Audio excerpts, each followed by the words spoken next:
성경 말씀 읽겠습니다. 사도행전 1장입니다.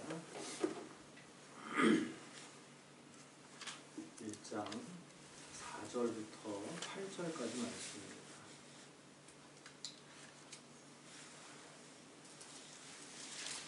1장 4절부터 8절까지 말씀입니다. 같이 합독하도록 하겠습니다. 한 구절 한 구절. 목소리 앞에서 4절부터 함께 읽기를 시작합니다. 예수님은 사도들과 함께 모인 자리에서 이렇게 말씀하셨다. 너희는 예루살렘을 떠나지 말고 내가 전에 말한 대로 아버지께서 약속하신 선물을 기다려라. 요한은 물로 세례를 주었으나 너희는 얼마 안 나가서 성령으로 세례를 받을 것이다. 그 후에 예수님이 다시 나타나셨을 때 제자들이 예수님께 주님, 이스라엘 나라를 다시 세우실 때가 지금입니까? 하고 묻자 예수님은 이렇게 대답하셨다. 때와 시기는 아버지께서 자기 권한으로 정하신 것이니 너희가 알 것이 아니다. 그러나 성령이 너희에게 오시면 너희가 권능을 받아 예루살렘과 온 유대와 사마리아와 땅 끝까지 이르러 내 증인이 될 것이다. 아멘. 수요일은 사도행전을 계속 공부하도록 하겠습니다. 우리 주일 오후에 1절로 3절까지를 시작했었죠. 예수님이 3절에 보면 40일 동안 때때로 나타나시고 때때로 함께 식사도 하시고 계속 교훈을 주셨는데 그건 살아있다는 확증을 주려고 하신 것이고 이 정도 그 깊은 주님과의 관계를 통해야만 나중에도 죽을 때까지 증인으로서 부족함이 없죠. 슬쩍 은혜를 받은 것 같기도 하고 안 받은 것 같기도 하고 하면 살아가다 보면 계속 우리 믿음이 흔들리기도 하고 문제가 생길 때마다 좌초하게 되는데 40일 동안이나 주님과 함께 동거동락했다고 하면 그게 어떻게 죽을 때까지 잊혀지겠어요? 잊혀지지 않겠죠. 저는 이 3절을 보면서 그런 생각을 합니다. 어떻게 해서든지 우리가 주님과 계속 동행하고 동거하는 게 매우 중요하구나. 우리 믿음이 흔들리고 또 어떤 어려움이 있을 때 우리가 굉장히 심적으로나 여러 면에서 연약해질 수 있죠. 근데 그때 보면 주님과 동행하는 사람의 반응과 그렇지 못한 사람의 반응이 달라요. 주님과 계속 교제하고 말씀을 읽고 하나님의 말씀에 대한 이해가 더 깊어지고 그러니까 그런 주님과의 만남과 주님과의 이 동거하는 과정이 굉장히 깊은 사람들은 시험이 오나 겁없다. 그야말로 그 또한 주님 안에서 해결하려고 열심히 노력을 합니다. 하지만 믿음이 연약하고 말씀을 등한히 하거나 주님과 만나는 것 자체에 대해서 그 깊이 있게 이해하지 못하면 아주 작은 어려움 때문에도 흔들리게 되고 어떨 때는 그냥 믿음 자체를 포기하려고 하고 그런 사람들을 굉장히 목회하면서 많이 봤죠. 뭐 청년들 가운데도 그럴 수 있고 어른이라고 해서 뭐 다 믿음이 좋은 건 아니에요. 그 믿음은 결국 주님을 따르고 동행하는 것에서 나옵니다. 주님을 많이 경험해야 신뢰가 생기고 깊이 믿어질 거잖아요. 확신이 생길 거죠. 얼핏 봐가지고는 알 수가 없으니까. 특히 또 증인을 하려면 예수님에 대해서 증인의 삶을 살려면 이거 뭐 더 확신을 가지고 주님에 대해서 확신을 가지고 살아야만 되는데 오늘날 과연 우리가 진짜 믿음이 있는가? 우리는 정말로 주님과 동행하고 동거하고 있는가를 이렇게 돌이켜 생각해 보면 우리는 참으로 주님으로부터 많이 벗어나 있기도 하고 깊은 믿음을 가지고 산다고 하기가 쉽지 않죠. 어렵죠. 때로는 저 자신 스스로도 그런 면 때문에 하나님 앞에 죄송하고 송구하기도 하고, 또 목회를 하다 보면 여러 사람들의 그 믿음을 챙겨야 되니까 어느 때는 그런 사람들이 자초하는 걸 보면 저도 낙심하게 되고, 믿음이 있는 것 같았는데, 믿음의 생활을 하는 것 같았는데 왜 이런 문제에 대해서 저렇게 흔들릴까 싶을 때가 많이 있죠. 그래서 목회자는 자기 문제 때문에도 힘들지만 함께 목양을 같이 하고 있고 또 목회의 대상이 되는 양들 때문에도 또 흔들릴 때가 굉장히 많아요. 그러니까 사람을 믿으면 안 되는데 또 그렇지 않잖아요. 목회를 하다 보면 뭐 신뢰하는 교사가 생기기도 하고 장로님이나 집사님들을 깊이 신뢰할 수도 있고, 하지만 인간이 늘 그 신뢰에 대해서 믿음으로 보답하는 게 아니라 작은 어려움 때문에도 흔들리기도 하고 신앙적인 결단을 하지 못할 때가 굉장히 많아요. 한 서너 주 됐는데 누가 이제 저랑 대화를 하는 중에, 그리스도인입니다. 대화를 하는 중에 뭔가 이 몸이 아프고 뭐하고 해서 여러 가지 이야기를 하는데, 제가 사실은 그런 얘기를 안 하려고 하다가 얘기를 했어요. 기도원을 좀 가보면 어떠냐. 저는 기도원이 만병통치라고 생각하지는 않아요. 하지만 제가 그 상대편을 생각하면서 이거는 몸이 아픈 것도 아픈 거지만 영이 정리가 안 돼 있고 하나님 안에서 이게 믿음으로 해결해야 될 문제지 단순히 좋은 의사 만난다고 해결할 수 있는 문제가 아니다. 근데 결국은 못 가더라고요. 기도원을 안 가요. 그러니까 저는 기도원 가서 막 불받고 뭐 이런 게 아니라 조용히 하나님께 기도하고 하나님 앞에 내 삶을 정리하면서 매달리기도 하고 하나님을 더 가까이 하면 더 명확해지는 무언가가 있거든요. 저는 무슨 문제가 생기면 항상 나만의 고독, 나만의 이 공간, 나만의 하나님과 나만의 이 공간을 가지려고 노력을 해요. 왜 따로 떨어지는 거예요? 왜냐면 분주한 세상에서는 나도 잘 안 보이고 내가 지금 어떤 길을 걸어가는지를 모르니까 좀 더 나를 외톨이를 만드는 게 필요하겠다라고 생각을 하고, 때로는 그 방법이 굉장히 중요하기도 하고, 상대편에 그 얘기를 했는데 하지 않고 몸은 아픈데 여행을 갔다고 하더라고요. 그래서 이게 하나님하고의 관계 문제는 해결하지 않고 이게 마음을 쉬는 정도면 이게 믿음으로 자기의 삶을 이렇게 개척해 나갈 수 있을까? 이게 의구심이 드는 거죠. 주님과 여러분이 대화하는 양이 여러분의 믿음이에요. 그러니까 주님하고 계속 소통하는 게 여러분의 믿음의 이 분량이 되는 거예요. 주님과 대화하고 예배하고 하는 게 앞으로 여러분들의 가정의 경건성을 의미합니다. 우리가 경건한가 안 한가는 남이 평가하는 게 아니라 자기 스스로가 평가하는 거예요. 하나님을 얼마나 많이 경험하는가가 그 사람의 능력이 되는 거예요. 그래서 죽음도 두려워하지 않고 제자들은 최선을 다해서, 그게 능력이죠. 뭐 우리가 광선검을 가지고 다니는 건 아니잖아요. 그게 능력은 아니니까. 하나님 믿는 사람들에게 능력은 하나님 경험을 더 많이 더 충실히 하는 게 능력이다.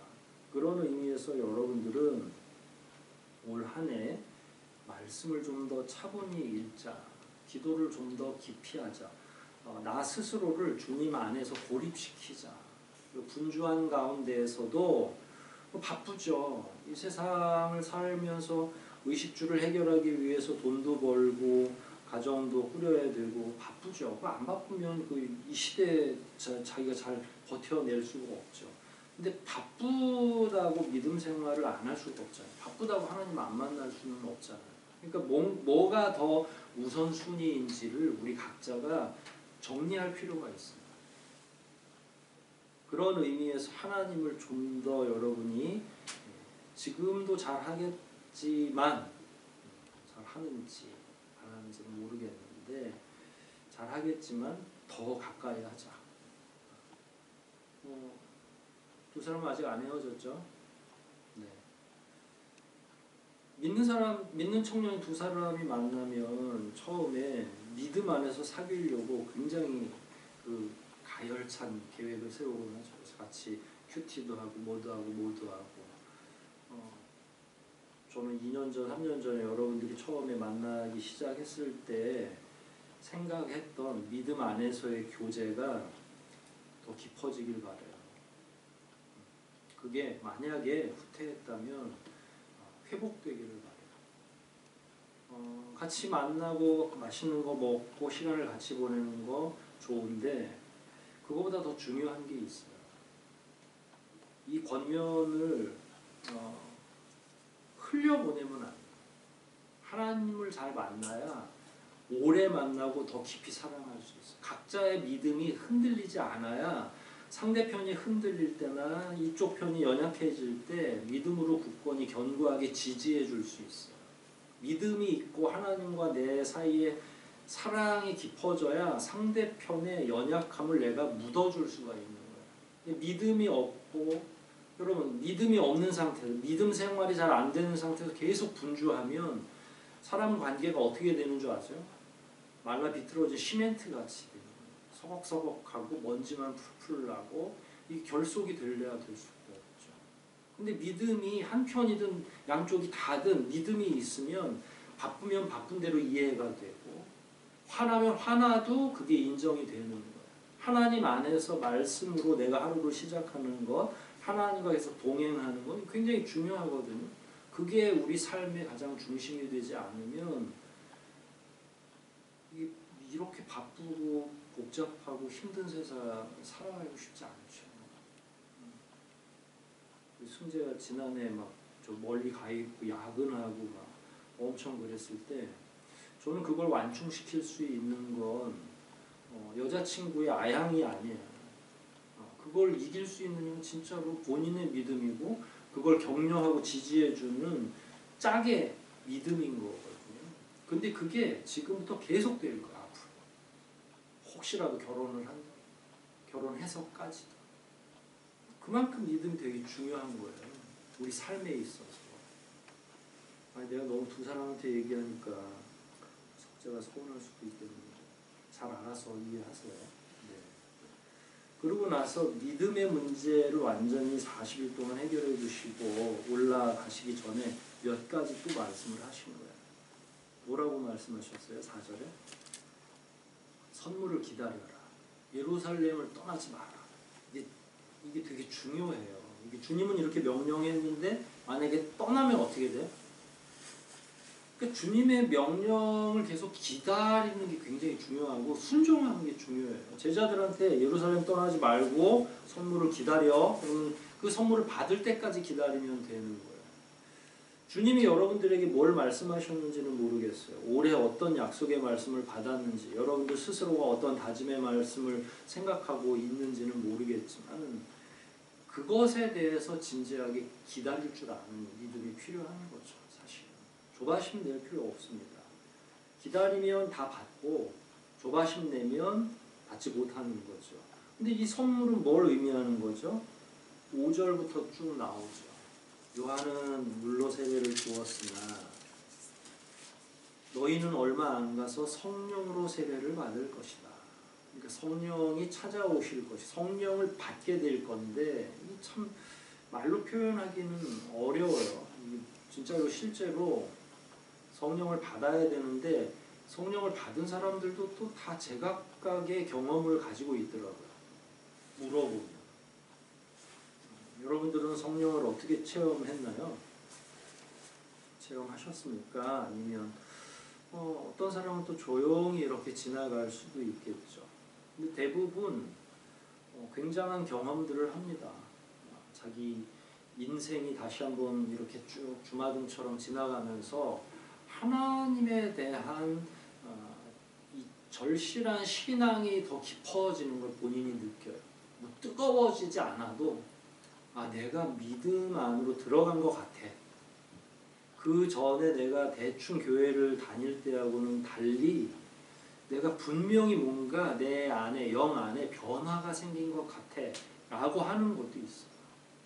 여러분들이 뭔가 대단히 특별한 경험을 하지 않았어도 만약에 성령께서 여러분들에게 성령으로 세례를 주시고 인치셨다면 여러분들은 아마 그런 생각들의 변화를 느꼈을 거라는 거죠. 때로는 말씀을 읽다가 느낄 수도 있고요. 공통이 같이 공동체의 예배를 드릴 때 느끼기도 하고 혼자 외따로 회사 가다가 느낄 수도 있어요. 내가 요즘에 굉장히 믿음 안에서 이 성경을 읽고 공부하고 기도하고 믿음 안에서 뭔가 이렇게 불쑥 우후죽순이라고 하는 말이 있어요. 비가 온 다음에 죽순이 진짜로 아침하고 점심 사이에 쭉 올라가는 게 있거든요. 보통 고속 카메라 보면 꽃을 이렇게 팍 피우는 것처럼 죽순이 쫙 올라가요. 그것처럼 자기도 모르는 사이에 믿음이 어느 순간에, 그러니까 내가 언제 이렇게 확 컸지를 모르지만 몇 년 몇 월 며칠인지는 모르지만 어느 순간에 내 믿음이 쑥 올라갈 때가 있다는 거예요. 그걸 누가 하냐? 그건 단순히 지식을 습득하는 것도 아니고 교회를 출석을 매번 했다고 해서 믿음이 쑥 올라가는 게 아니거든요. 나이가 들면 들수록 쉽지 않아요. 교회는 출석하죠. 만약에 60대에 처음에 교회를 나오고 70대에 처음에 교회를 나왔다 그러면 그냥 앉아있다가 가는 경우가 대부분이에요. 하지만 청년 때부터 계속 나오면 지금 말했던 그런 경험들을 우리가 얼마든지 할 수 있는 거죠. 못했다면 기도하는 거죠. 성령이 나에게 세례를 주시도록. 근데 5절에 나오는 세례, 요한의 세례와 성령의 세례는 어떻게 다를까요? 성령 세례는 뭐고 요한의 세례는 뭘까요? 고민을 하면서 우리가 말씀을 들어야 정확하게 이해가 되겠죠? 세례 요한은 구원을 선포할 수 있어요? 없어요? 구원을 선포할 수 없죠. 근데 세례 요한이 요단강에서 예수님께 세례를 베풀기 전에 또 예수님이 등장해서 공생애를 시작하시기 전부터 세례 요한은 사역을 했잖아요. 근데 세례 요한이 요단강에서 사람들한테 뭐라고 했어요? 뭐하라? 회개하라. 또 뭐가 가까웠다? 천국이 가까웠다. 이 말을 예수님이 똑같이 하거든요. 이게 요한의 세례의 특징은 회개하게 하는 세례예요. 회개하게 하는 세례가 뭐예요? 죄를 생각나게 하는 세례죠. 우리는 약간 달라요. 유대인하고는 좀 달라요. 왜 다르냐면 유대인들은 어린 시절부터 말씀을 알고 있죠. 구약 성경을 알고 있어요. 다만 뭐가 부족하냐면 구약에 예언되어 있는 메시아가 예수라는 것만 모르고 있는 거예요. 그러니까 요것만 잘 연결하면 조금 있다가 구원 안으로 들어가기가 굉장히 쉬운 존재들이에요. 이 사람들은 아무튼 복받은 존재들이에요. 말씀을 아는 게 그만큼 중요해요. 사실은요. 그래서 단박에 구원을 얻을 수 있어요. 그리고 바로 세례를 베풀어도 전혀 무관해. 유대인들은. 왜냐하면 말씀을 이미 알고 있고 딱 그것만 연결해서 풀기만 하면 돼요. 이 성경은 그들에게 열쇠와 같은 거예요. 이 열쇠가 있는데 어느 자물통을 돌려야 메시아로 통하는지를 모르고 있는 거예요. 이렇게 들고는 있어, 뭔가를. 그런데 회개하고 예수 그리스도를 믿으면 바로 세례를 받고 구원을 얻고 해서 착착착 빨리 진행될 수 있는 게 유대인들이니까 세례 요한이 회개하도록 얘기를 하는 거예요. 그거는 누구를 눈 씻고 찾으라는 거냐면 예수를 알아채라는 이야기예요. 근데 성령이 직접 와서 세례를 주면, 자 보세요. 성령 세례는, 요한의 세례는 이미 이 제자들은 다 지나간 거죠. 이거 지금 제자들한테 하는 얘기잖아요. 그러니까 요한의 세례는 더 이상 받을 수도 없어. 이미 다 지나간 시절이야. 3년 전, 훨씬 전에 세례 요한은 목이 잘려서 죽었단 말이에요. 그러니까 회개하게 하는 그 세례는 이미 이 제자들은 예수님께 오면서부터 다 회개가 된 거예요. 그리고 나서 예수 그리스도를 믿고 천국에 대한 소망도 가지고 있으니까 이게 이제 거의 완성의 단계, 믿음으로 보면 구원 얻을 수 있는 거죠. 그럼 이제 뭐만 남은 거냐면 성령의 인치심만 남은 거예요. 과정으로 본다면 회개의 세례가 있고 성령의 세례가 있는데 회개의 세례는 한참 전인 거고 그 다음에 능력을 얻거나 은사를 받거나 할 때 성령의 세례가 필요한데 구원의 확신이 있는 자에게만 성령의 세례가 내리는 거죠. 예수를 알아야 성령의 세례를 부어주실 거잖아요. 예수도 모르는데 막 던져주시는 분은 아니니까. 회개했죠. 예수도 알죠. 그 다음에 우리는 뭘 기다려야 돼요? 그러면 성령 세례를 기다려야 되는 거예요. 그러니까 예수님께서 지금 그 말씀을 하시는 거죠. 근데 그건 성령께서 와서 주셔야 되는 거니까 예수님이 월권을 할 수가 없죠. 삼위일체 하나님 각자의 본인들이 가지고 계시는 그 자리가 있고 그 자리에 따라서 성품도 다르고 또 하시는 일도 사역도 다르시니까. 그런데 예수님이 하시는 사역 십자가에 달리시는 구원의 사역이었고 그 성령께서 하시는 사역은 구원을 적용시키는 사역이니까 성령이 오셔야만 가능한 거예요. 그러니까 마음이 뜨거워질 수도 있고 구원을 완전히 적용시켜 주니까 새로운 깨달음이 생기기도 하고. 근데 제자들은 특수한 특수한 지금 신분이기 때문에 앞으로 뭘 해야 돼요? 이 사람들은 어디 가서? 오늘 본문 마지막 8절에 보면 어디 가라고 그랬어요. 예루살렘과 온 유대와 사마리아와 땅끝까지 가서 뭐가 돼야 돼요? 증인이 돼야 되는 거니까 뭐가 필요해요? 증인이 되려면 증거도 필요하고 능력도 필요하고 은사도 필요하잖아요. 근데 그걸 누가 줘요? 예수님이 안 주셨어요. 일부러. 왜냐하면 아까 말씀드린 것처럼 자리가 다르고 성품도 다르시고 사역도 다르시니까 이거는 능력으로 보면 예수님도 얼마든지 기적을 베푸시고 죽은 자도 살릴 수도 있지만 그런 능력이 있으시지만 이 일은 성령에게 위임하시는 거예요. 성령이 그러니까 제자들은 성령이 오시는 것과 하나님을 아는 것, 예수 그리스도를 아는 것, 이렇게 종합적인 지식이 필요한 상태니까 예수님만 알고 무대포로 가는 게 아니라 하나님은 삼위일체시구나라는 완벽한 지식을 가져야 흔들리지 않으니까 그래서 성령이 하셔야 될 일은 성령이 하시도록 하는 거예요. 예수님이 능력을 부여하지 못해서 안 하신 게 아니라 그런 의미에서 이제 성령의 세례를 받을 것이다 라는 거예요. 그러면 우리는 성령의 세례를 받았는가? 성령의 능력과 성령의 은사를 받았는가? 이건 좀 다른 문제죠. 구원이 완전히 적용되고 여러분 능력이 필요하면 받는 거예요. 지금은 여러분들이 7절, 8절 뭐 이렇게 6, 7, 8절에 나오는 내용들을 이룰 필요가 없죠. 당장 여러분들이 나와서 막 전도하고 예수님의 제자로 살고 선교지에 가고 그러면 우리가 성령의 세례를 받기를 기대하면서 끊임없이 계속 기도하겠죠. 충만한 성령의 은혜를 주십시오. 그래서 선교사들은 진짜 나가면 막 능력을 베풀기도 하고 제가 늘 말하잖아요. 제3세계나 저 아프리카 이런 데는 기적이 얼마든지 일어난다고 하잖아요. 그럴 때는 이 성령 세례가 실제로 적용되는 거죠. 근데 우리는 멀쩡히 뭐 집에서 사는데 우리가 뭐 강풀 만화처럼 무빙을 찍는 것도 아니고 막 붕 떠올라야 되고 사람을 막 뒤로 밀어쳐야 되는 것도 아니고 그러니까 굳이 성령의 위대한 그 큰 기적 같은 능력은 우리에게 필요하지 않죠. 다만 성령의 세례라고 하는 건 우리를 구원받은 자로 인치시는 역할까지를 하는 거니까. 이건 뭐냐면 출애굽 당시에 이스라엘 백성들이 마지막 날에 어린 양을 잡아서 그 어린 양의 피를 문설주에 바르는 것과 같은 의미라고 생각해도 돼요. 영적으로. 성령 세례를 받는다는 건 사탄 마귀가 틈타지 않도록 성령께서 우리를 보호하실 수 있는 우리는 예수 그리스도께 사로잡힌 자다. 그러니까 도장이 꽉 찍혀있는 사람들이다 라고 하는 걸 보여주는 게 근데 겉으로는 안 보이잖아. 성령 세례 받으면 여기 성령자가 딱 붙는 것도 아니니까 이건 굉장히 내면적이고 영적인 거니까 각자만이 아는 거예요. 그러니까 너 성령 세례 받았어? 물어볼 것도 없고 그럴 필요도 없죠. 그건 하나님과 그 사람 사이에서만 알 수 있는 거예요.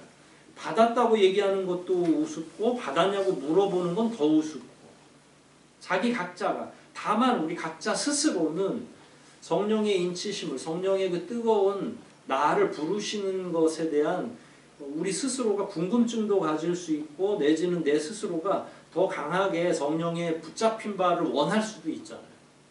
성경을 이렇게 읽다 보니까 성경대로 사는 이 사람들에 대해서 우리 마음이 동하기도 하고 나도 이런 인생을 살고 싶어. 그러면 이제 기도할 수 있죠. 성령께서 강하게 역사해 주십시오. 나에게 뭔가 진짜 증거를 좀 보여주세요. 뜨겁게 해주세요 라고 얘기하는 거죠. 요즘 예전에는 교회 분위기 자체가 우리 교회 말고요. 어떤 교회든지 대부분이 그랬어요. 이 성령의 충만함을 받지 못하면 마치 루저 취급을 받아요. 그래서 이게 청년들도 굉장히 공공연하게 성령의 충만함을 받기를 원하는 기도를 다 합니다. 그리고 그걸 갈구하기도 해요. 근데 그때는 그때대로 조금 이상했고 저는. 근데 요즘은 또 반대로 아예 이 5절에 관해서 관심이 없는 사람들이 되게 많죠. 신앙생활이 있어요. 저는 요즘에 이 신앙생활 하는 사람들, 개개인, 그 가정들 이렇게 보면 좀 이해가 안 될 때가 있어요. 정말 이 교회를 왜 다니지? 왜냐하면 그리스도의 제자로 하나님의 자녀로 살기를 원해서 다니는 거잖아요. 근데 이게 하는 일들을 보면 어떻게든 또 들리잖아요. 이렇게 보면 그렇게 그리스도인인 것 같지 않을 때가 있어요. 그러면 저는 이제 교역자니까 가르쳐야 되고 뭔가 교훈을 해줘야 되니까 이런 영적인 상태에 대해서 스캔이 돼야 될 거 아니에요. 그래야 야단을 치든지 권면을 하든지 더 칭찬을 해서 촉진을 해주든지 해야 되는 거니까. 요즘처럼 목회하기가 쉽지 않을 때가 없는 것 같아요. 어떤 욕망이 없어요. 이 그리스도 안에서 이 강한 열정들이 없는 거죠. 여러분들 성령 충만함을 받기 위해서 기도한 적이 있어요? 있어요? 없어요? 없죠. 굉장히 낯설죠. 근데 기도해야죠. 왜냐하면 성령이 이게 이제 삼위일체 하나님이 나를 인쳐주시라는 거하고 똑같은 기도예요. 하나님의 임재, 하나님이 내 안에 들어오시기를 기도해야 돼요, 안 해야 돼요? 예수가 내 안에 들어오기를 기도해야죠. 성령의 인치심과 똑같은 거예요, 사실은. 성령만 갑자기 쏙 오시는 게 아니라 전인격적인 하나님이 내 안에 들어와 계시는 거. 그 상태는 성령이 충만한 상태니까 그래서 막 흥겨워서 사는 게 아니라 굉장히 평범하지만 의연하고 담대해질 수 있는데 왜 이 시대의 많은 그리스도인들은 성령 충만함에 대해서 고민하지 않을까라는 게 또 이상해지는 거예요. 이 시대에. 뭘 원하지? 요즘에 찬양에 대한 뭔가 찬양 집회나 이런 게 조금씩 다시 도드라지기 시작하고 있어요. 예람인가? 예람오신? 이렇게 보면 이렇게 영상을 좀 잘 만드는 것 같아요. 이 시대에 딱 맞는 것 같아요. 안 믿는 사람이 들어도 괜찮을 찬양도 있기도 하고. 찬양은 부흥하는데 믿음이 부흥하는가는 다른 문제예요. 훨씬. 우리가 훨씬 그런 부분에 있어서 민감해질 필요가 있는 거죠.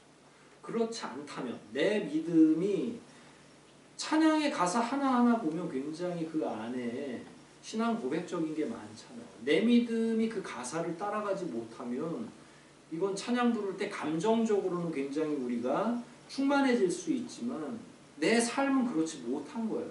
이건 괴리가 생기는 거잖아요. 그러면 집회 오면 은혜 받은 것 같은데 나가면 공허해지는 거. 그게 아니라 저는 여러분들이 회사 가는 길에 회사에서 살아가는 동안에 여러분들이 충만했으면 좋겠는 거죠. 여기 있을 때야 분위기도 그렇고 당연히 여기서 이상한 생각하고 여기서 딴짓하면 그게 더 이상한 사람이니까. 하지만 각각 다 따로따로 자기 삶의 영역에 갔을 때 진짜 제자의 삶을 살고 있는가? 거기서 내가 충만한 자의 삶을 살고 있는가는 각자 스스로가 대답해야 될 문제, 냉정하게. 그러면 이제 본인들에게 얘기해. 나는 성령 충만하기를 바라고 있나? 하나님이 내 안에 내재하시기를 원하고 있는가? 나는 왜 그것에 대해서 갈급함이 없었던 거지? 이게 질문하는 거죠. 양력으로 1월 1일은 지났으니까 다행히 음력 1월 1일이 또 됐어요. 새로 결심을 하면 되죠. 결심하세요. 여기 오늘 세 사람 잘 왔는데 다시 결심하세요. 주님을 더 깊이 받아들이겠다. 주님과 내가 동거하겠다. 동행하겠다. 다른 것보다 그걸 우선으로 하겠다라는 마음을 가질 필요가 있는 거예요. 저는 그런 사람들이 자기 각자의 삶도 잘 영위할 수 있지만 공동체나 가정이나 자기가 속한 기업이나 어디서든지 담대하게 살 수 있다고 저는 확신합니다. 믿음이 있는 사람은 달라야 되고 다릅니다. 근데 참 믿음을 갖게 해달라고 할 필요가 있죠. 그 믿음이 있을 때 인내할 수 있고요. 그 믿음이 있을 때 사랑할 수 있어요. 그 믿음이 있을 때 충만해질 때 모든 걸 견딜 수 있는 거예요. 사랑은 오래 참고라고 이야기하지만 그 사랑은 곧 믿음과 소망과 섞여 있는 거예요. 소망 없는 사랑이 있어요? 믿음 없는 사랑이 무슨 역할을 하겠어요? 그 세 개가 하나예요. 그랬을 때 그 모든 것들이 연합해서 사랑이 제일이지만 그 사랑 안에 인내하고 모든 걸 결단할 수 있고 담대함이 있는 거거든요. 그러니까 여러분 안에 믿음을 바로 세워달라고 기도하는 건 당연한 거고 그 결심을 또 해야죠. 3일 만에 한 번씩 하든 5일 만에 한 번씩 하든 계속 같이 성경 읽고 기도하기를 예전에 약속했다면 다시 그거 소환해서 또 성경 읽는 거죠. 그러니까 그런 자극들이 서로에게 필요한 거예요. 그래야 건강한 삶을 살아갈 수 있다고 저는 생각합니다. 요즘의 세태를 생각하면서 아쉬운 점들이 되게 많은데 적어도 여기 세 분은 이 시대를 따라가지 말고 성경을 따라가는 삶을 살았으면 좋겠어요. 그렇다고 뭐 보여질 필요는 없어요. 하나님이 아실 거니까. 근데 티 납니다. 진중하게 믿음 안에서 이렇게 세워지는 사람들, 그런 가정을 보면 그걸 모르고 목회를 어떻게 하겠어요? 무슨 문제 있습니까? 물어볼 수 있죠. 그건 이미 문제가 있는 거가 드러나기 때문에. 별로 내가 얘기 안 하면 잘 가고 있는 거예요. 그런 면에서 여러분 스스로가 하나님 안에 좀 바로 세워질 필요가 있다. 6절입니다. 두 번째 예수님이 또 나타나셔서 제자들이 그때는 물어봤어요. 이스라엘 나라를 다시 세우실 때가 지금입니까? 이 이스라엘은 이미 국가의 이스라엘이 아니에요. 하나님 나라로서의 이스라엘, 영적 이스라엘을 이야기하는 거죠. 근데 아무튼 제자들은 혼재해서 사용하고 있는 거예요. 왜냐하면 유대인들의 나라, 유대인들이 회복될 거라는 소망을 갖고 있는 거는 당연한 거니까. 왜냐하면 말씀을 주셨으니까. 율법을 이스라엘 백성에게 주셨고 그 역사가 아브라함부터 도도하게 흘러온 건 맞으니까. 그래서 이스라엘이 회복되고 자연스럽게 왜냐하면 예수님도 예루살렘과 유대와 사마리아와 땅끝까지 그 말씀하실 거잖아요. 그러니까 예수님이 예루살렘 포기하신 게 아니에요. 유다를 다 포기한 게 아니에요. 아직까지. 증인이 되고 아무튼 뒤집어 엎을 기회는 얼마든지 있을 거란 말이죠. 여하튼 제자들은 그 이스라엘이라는 걸 혼재해서 국가적으로도 이스라엘을 생각하지만 또 영적으로도 이스라엘을 언제 하나님의 나라가 언제 도래할 거냐라는 거예요. 근데 7절에 예수님이 자주 쓰시는 말씀을 또 하시죠. 때와 시기는 아버지께서 자기 권한으로 정하는 것입니다. 너희가 알 것이 아니다. 청년들도 가끔 궁금해하는 질문들을 하다 보면 꼭 이런 걸 질문하죠. 자기 영역에서 여러분들이 제일 궁금해해야 될 건 이런 거죠. 목사님, 저의 믿음으로 정말 천국 갈 수 있을까요? 차라리 그게 저는 훨씬 더 효과적이고 중요한 질문이라고 생각해요. 근데 자기 믿음은 관심이 없고 성경에 잘 이해되지 않고 해석되지 않는 난제들만 자꾸 질문을 하는 거예요. 뭐 저를 곤란케 하려고 하는 건 아니겠죠. 근데 그런 질문은 쓰잘데기 없는 거예요. 여러분들은 죽었다 깨어나도 제일 중요한 건 여러분 스스로의 구원이에요. 여러분 스스로의 믿음이 연단을 받아서 차곡차곡 단단해지고 있는지가 제일 중요한 거죠. 주님은 지금 그런 말씀을 하고 계시는 거예요. 하나님께 속한 건 하나님께 맡기는 거고 그건 궁금해할 필요도 없어 라고 하는 굉장히 단정적인 말씀이거든요. 그건 다 누구의 영역이에요? 하나님의 영역. 그리고 여기서 권한이라고 얘기하셨잖아요. 권세잖아요. 그러니까 하나님의 영역이고 하나님의 권세인데 그걸 뭐 자꾸 질문한다고 또 알아? 대답을 해준다고 그때 그럼 그리고 너네 가운데는 태반이 이 자리에 없을 거야. 다 죽을 거야.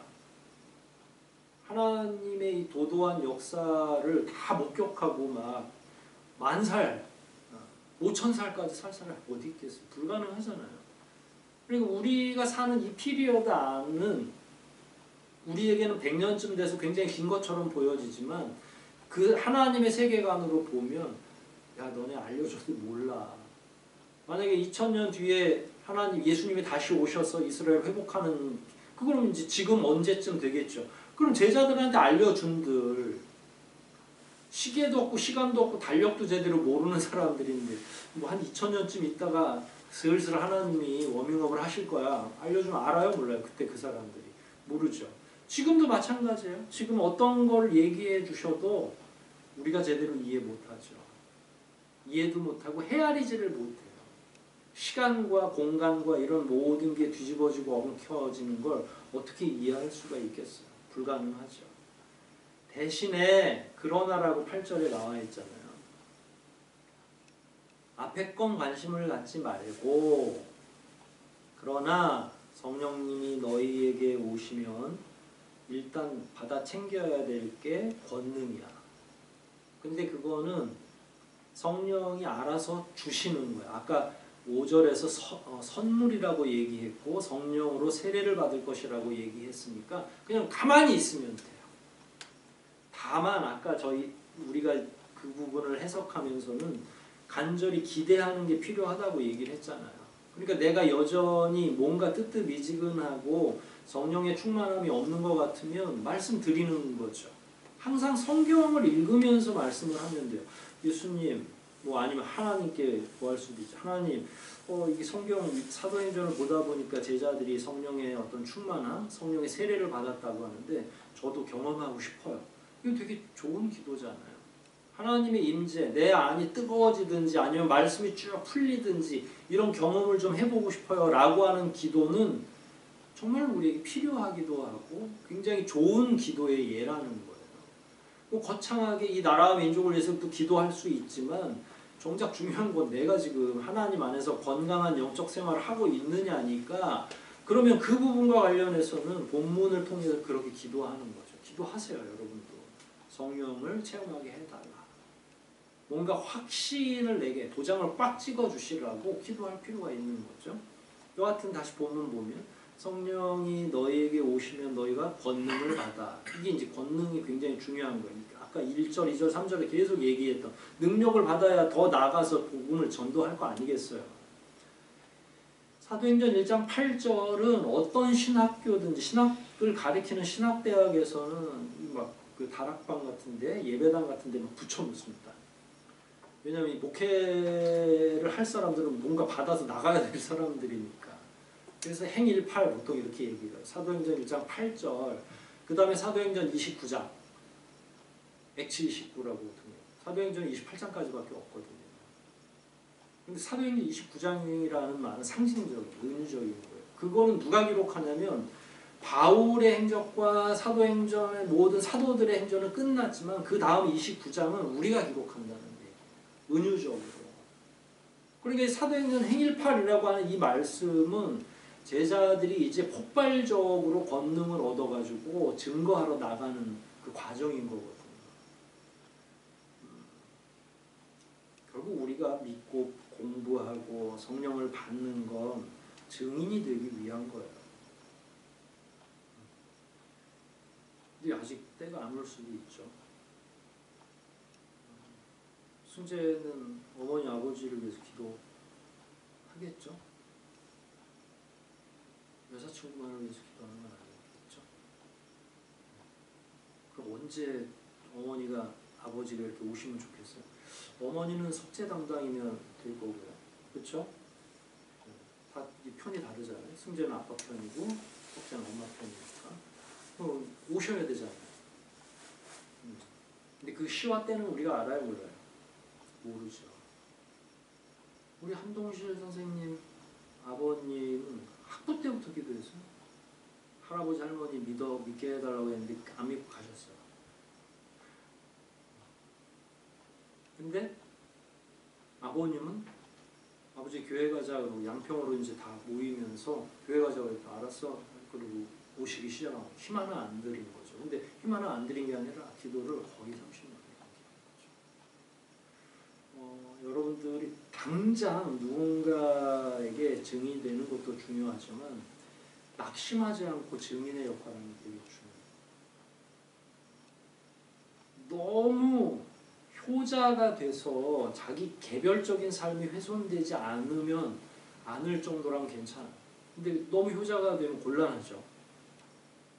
완전히 자기 삶이 없는. 하지만 그리스도인으로서의 가치와 사고, 세계관 이런 것들이 부모님에게도 존중될 정도로 자기 스스로를 관리할 필요가 있어요. 자녀들. 여러분들이 점점 더 규모를 갖게 되고 신자로서 올곧게 잘 살아가잖아요. 부모님들이 인정합니다. 그거는 나이를 먹어서 인정하는 게 아니라 영적 권세가 있기 때문에 그런 거예요. 이 권능이 그런 거예요. 우리 아들이 키만 큰 게 아니라 뭔가 더 단단해지고 대범해졌어. 그리고 이게 함부로 하면 안 될 것 같아. 그러다가 이제 한두 마디 어머니 아버지 교회에 나가시면 안 될까요? 라고 얘기하는 거예요. 그러면 권능을 가져야 된다는 얘기인데 그 권능이 아까 말씀드렸던 그런 부분이에요. 막 힘이 세지고 내가 이제 더 이상 석재는 이길 수 없겠다. 석재네 집에서 석재 이길 수는 없잖아요. 힘으로. 몸이 제일 큰데. 제일 크죠? 네. 모르지 또 푸석살이라서 또 이제 힘은 또 없을지. 근데 아무튼 그런 힘이 아니라 점점 더 견고해지고 의젓해지고 사람이 다른 사람들을 존중할 줄 알고 그러면 부모 입장에서도 자녀를 존경하게 돼요. 저는 그게 우리가 받아야 될 권능이라고 생각하는 거예요. 그러면 증인이 될 수 있거든요. 그래서 저는 여러분들의 권위가 생기기를 원해요. 가정에서 자녀로서의 권위. 함부로 할 수 없는. 그냥 그래서 막 맨날 짜증내고 뭐하고 이런 방식의 의사소통이 아니라 한마디를 해도 굉장히 존중하고 존중받을 수 있는 대화. 이런 거 고민해야죠. 그리고 앞으로 여러분들이 결혼하고 자녀를 양육하고 할 때도 자녀들에게도 그렇게 대해주고 자녀들을 존중해 줄 알면 그 가정에 권세 있는 가정이 되는 거예요. 권위가 있는 거예요. 늘 말하지만 엄마 아빠가 하나님께 순종할 때 자녀들도 자연스럽게 엄마 아빠에게 순종하는 거예요. 그거는 변하지 않는 규칙입니다. 그래서 하나님이 여러분들에게 권능을 주시도록 이런 게 기도해야 될 몫이죠. 오늘 계속 기도를 강조하는데 왜냐하면 이거는 우리가 어떻게 찾아올 수 있는 게 아니에요. 내가 따낼 수 있는 게 아니라 하나님이 주셔야 돼요. 성령과 관련된. 저는 여러분들의 가족, 사랑하는 부모님, 누구든 여러분들이 전도하기를 원하면 여러분들이 더 단단해지시라, 더 견고해지시라고 권면하고 있는. 근데 그 견고해지고 권능을 주는 건 내가 뭐 몇 시간 기도하면 채워지고 에너지 채워지고 하는 게 아니라 하나님만이 주실 수 있는 거니까 당연히 기도할 수밖에 없죠. 여러분의 사랑하는 사람들은 그렇게 전도하고 그렇게 증인이 되는 거거든요. 권능은 그럴 때 필요한 겁니다.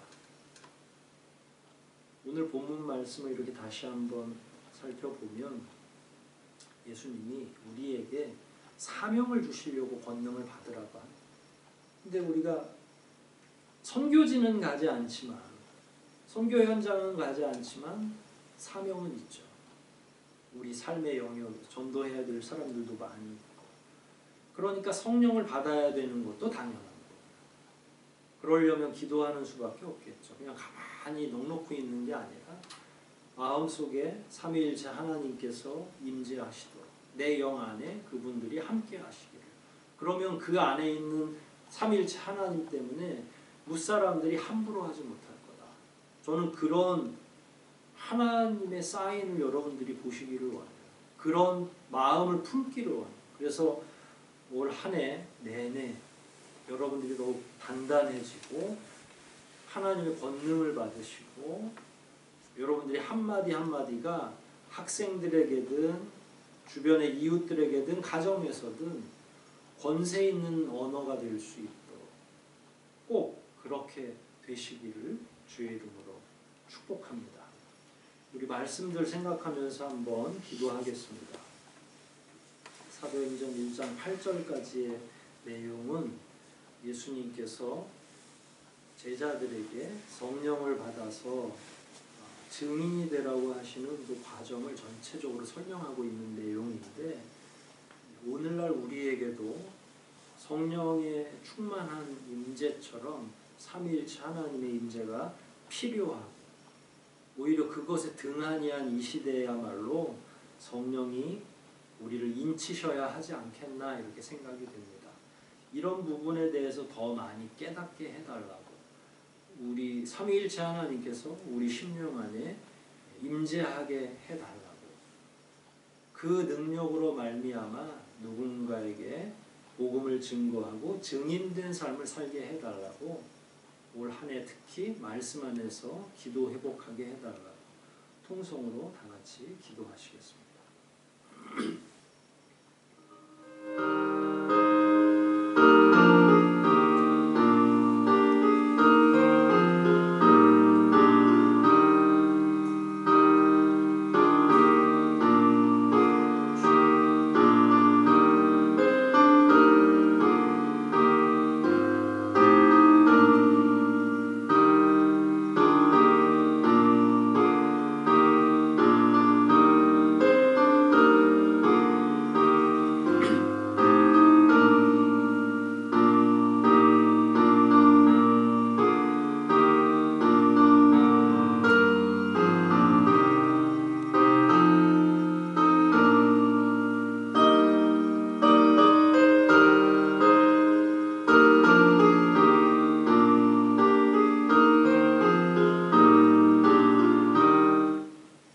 하나님 아버지 감사합니다. 귀한 은혜로 늘 저희들을 채워주시고 인쳐주셔서 감사와 영광을 돌려옵나이다.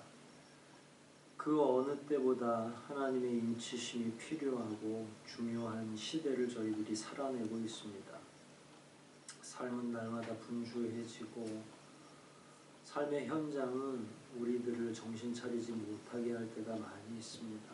늘 우리의 육신은 피곤하고 제정신 차리지 못하고 살 때에는 너무 혼란스러울 때도 있습니다.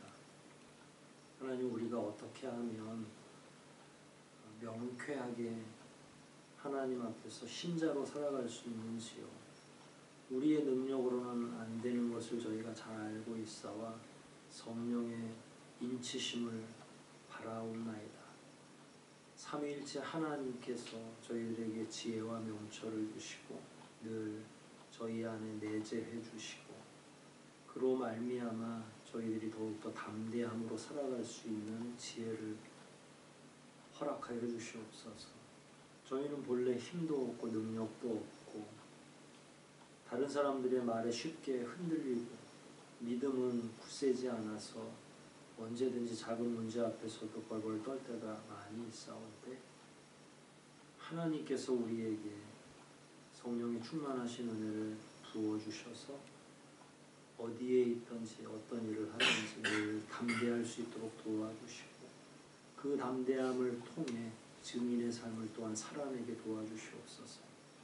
우리에 속한 특별히 우리를 통해 구원하시고자 하는 우리의 사랑하는 가족들과 이웃들, 내가 전도해야 될 많은 사람들, 우리의 삶과 우리의 태도를 보며 그들이 감동받거나 혹은 우리의 담대함을 통해 두려워할 수도 있는데 성령 하나님께서 능히 그렇게 하여 주셔서 우리가 하는 모든 말과 행동들이 더욱 진지해지고 누군가에게 구원을 가져다 줄 정도의 위력을 가질 수 있도록 우리 삶을 주장하여 주시옵소서. 저희들이 더 많이 기도하기를 원하고 더 많이 성경 읽기를 원합니다. 올 한 해 다른 그 무엇보다 하나님 말씀 깊이 읽고 묵상하고 통찰하고 기도할 수 있도록 우리 삶의 우선순위를 다시 재조정하게 도와주시고 말씀을 통해서 기도하며 살아가는 모든 사람들 가운데 하나님께서 배나 능력을 더하여 주시옵소서. 오늘 이 자리에 함께한 모두에게 늘 크신 은혜로 함께하여 주시기를 원하오며 우리를 구원하신 예수님의 이름으로 감사하며 기도하옵나이다. 아멘. 하늘에 계신